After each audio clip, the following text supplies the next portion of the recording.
They said vegetarian though. He said it when he went to. He was like, took a date out for surf and turf, not knowing she was a vegetarian.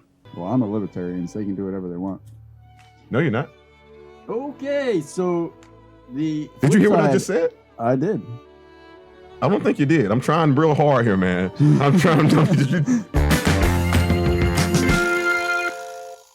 All right, guys, let's get into our favorite scenes here. You actually brought one of them up earlier, and honestly, this is probably like I'm not gonna say I've never seen this happen before, but seriously, I literally when Nicolas Cage did his impersonation of Alec Rittman and Bill Clay, I was just like, if we had not done the rewatch, I would not have known it. I'm like, bro, you are going die hard from dropping down to the knees, the trembling of the voice, to trying to get to a seat, like.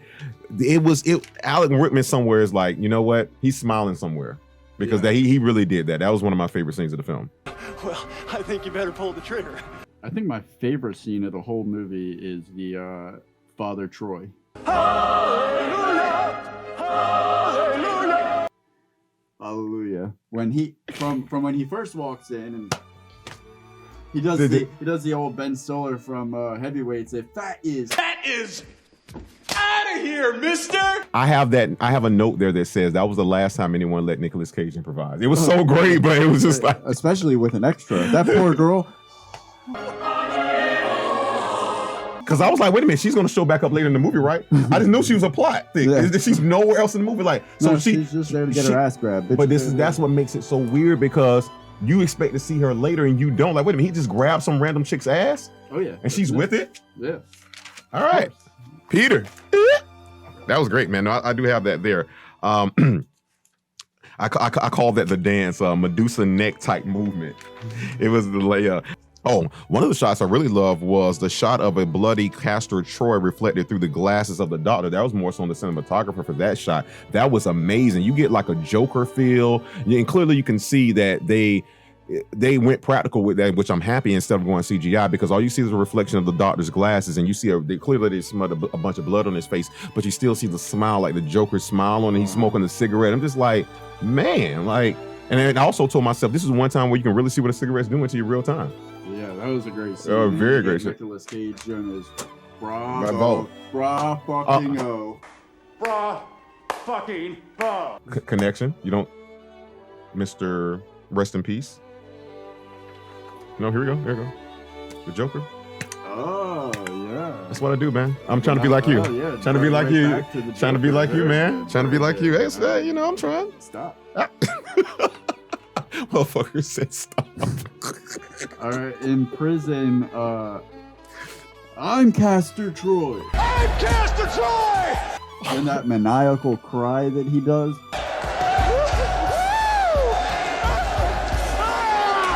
I think that's all of my favorite scenes are just when Nicolas Cage goes completely unhinged, because that was amazing. Another one of my favorite scenes, I called it, it's even though it's John Travolta, it's Nicolas Cage. I said it, and this kind of trumped reality, because it was like he's in the movie, but I thought about him in real life. I was like, the only way to get Nicolas Cage to be normal is for him to do some type of ecstasy or drugs. He's already some type of person, and it's like he took the drugs, he starts calming down. I'm like, wait a minute, you just didn't take a downer. Everybody else is getting fucked. Like, don't get me wrong, part of me wanted to be at that party a little bit. They were having a lot of fun at that party, but it was like, man, you're calming down. He was like, I want to take his face off. And his homeboy was like, it's like, bro, you're blowing my, let me get this straight. You're like, all right, no more drugs for Castor. I want to take his, I'll get to that. Okay, all right. My last scene is from the point that John Travolta walks into the church. John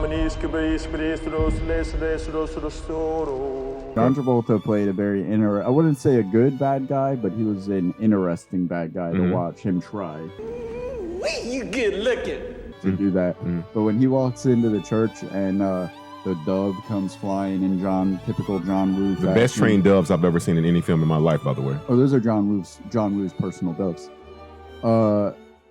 That whole scene when he walks in and the two women of the men walk in. Wee!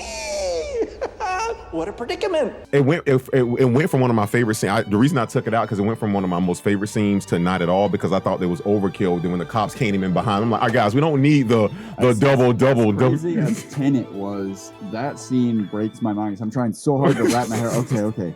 Nicolas Cage is John Travolta. John Travolta is Nicolas Cage. She was with him. He was with her. But they're also together. This movie's a mind fuck, man. It is, but yet, it's more understandable than Tenet. It's a fluffy mind fuck. It is very much so. As I like to call it. Very much so, huh? One of my other favorite scenes for this is when it's the fact it was a very scary moment, but it was one of my favorite scenes. It's when, and this is when I feel like John Travolta nailed Nicolas Cage nailed his charisma and his everything. It was one scene. It's when he defuses the bomb, and they're showing this all. Everybody's in the jail. They're watching it on the TV. Apparently, they have HD TV in this prison, but they're all watching it. And John Travolta comes out, and they're interviewing him. He was like, If he's listening, I wouldn't mind giving him a message. Interception. Ball's ours. Like I just felt like that was so Nick Cagey. You know what I'm saying? So that I think he nailed that. John Travolta nailed Nicolas Cage at least 2 or 3 times, and that's all the scenes I have. There's a few bigger boats where he nails them. I just have one other scene, and I thought you were gonna talk about it earlier when you said Father who? Father John? Or you said, but Father Castor. Father Castor. Father Troy. Well, no, he's the best father ever. Because I want to state this, if nobody wanted to know this, Nicolas Cage as John Travolta was a better father than John Travolta.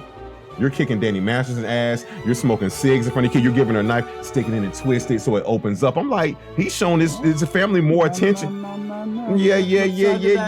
Flip side of that coin. No, he not. He fucked his wife. He rubbed her feet. He get me. Now that's when she should have fucking knew. Because I did catch one thing in that film.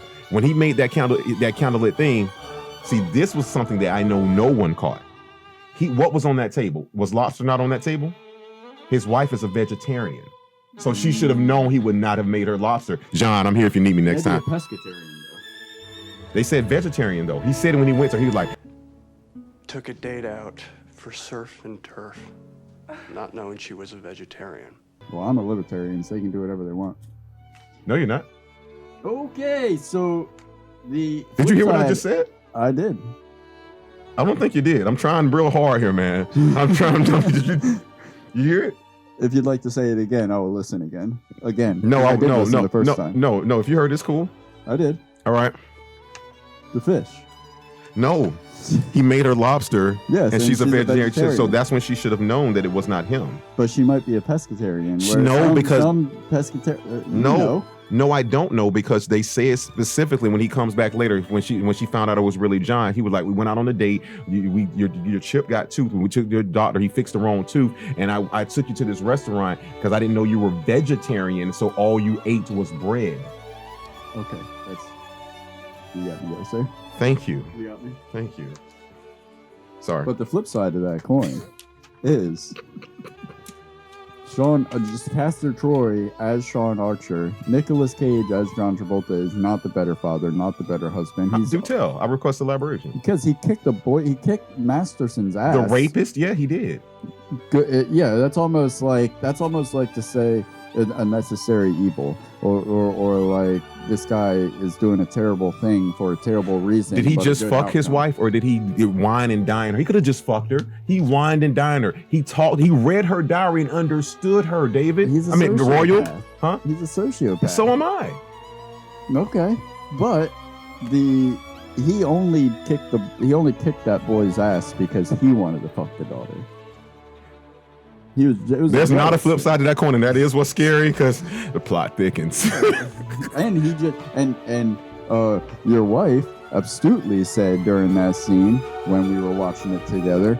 You keep telling me about that. She says, "So is he really trying to defend the daughter, or is he just bloodthirsty right now?